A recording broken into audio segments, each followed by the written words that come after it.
fa taorin'ny lalao dia naneho ny heviny Andriamatoa Marcel Rakotomalala ny fahitany ny taom-pilalaovana sy ny zava-bitany filevana sy ny dingana manaraka eo amin'ity taranja baolina lavalava ity. Zavatra tsara aloha zany dia tena niady ny lalao ary tena hitany sombadina teo fa tombonisy anankiray fotsiny no azahoan'ny tompon-daka ny fandresena ary tsy voatamity finaly ity ihany no niady foana ny lalao zany fa nanomboka tamin'ny phase finale zany hoe tsisy club intsony zany azo amavanina fa miankina amin'ny voalohany zany aloha miankina amin'ny faiza milalao miankina amin'ny fizika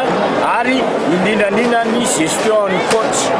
gestion de match ny coach zany hoe efa miroso tanteraka mihitsy zany tsika amin'izao fotoana izao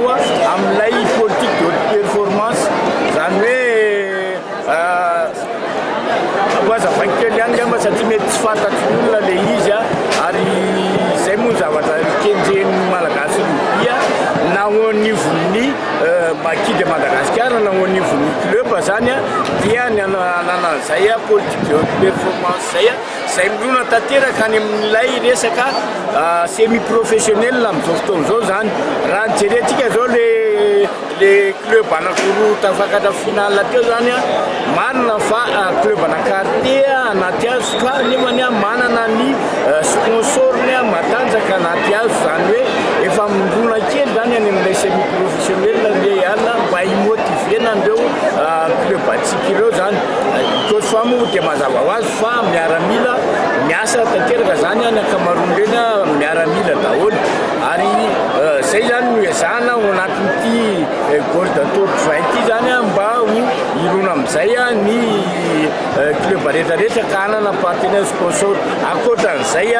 dia eo amin'ny lafin'ny teknika zany dia tsy maintsy tokony manana entraîneur niveau deo farafaratsiny ny club ao anatin'ny top 20 zany ary zao tsika dia mitombonay ny entraîneur nazo ny diplôme niveau 3 mitombo efatra indray zay raharitsika zany satria amin'ny volana juin mbola misy repêchage an'izao tsy nahazo dia mba iraritsika hitombo foana ny technicien zany mba ho tsara ny fanofanana amin'ireo mpilalao antsika akoatran'izay moa zany dia ny Maquis de Madagascar moa mazava ho azy zany fa avy amin'ireo club zay sangan'ireo daholo no angalanan'ireo mpilalao zay andrafitra ny Maquis de Madagascar no zany efa tsara fototra any amin'ilay club misy tsirairay aby ny izoera dia mazava ho azy zany fa tsara koa ny ekipa atsika ekipa pirenena malagasy Maquis de Madagascar zany.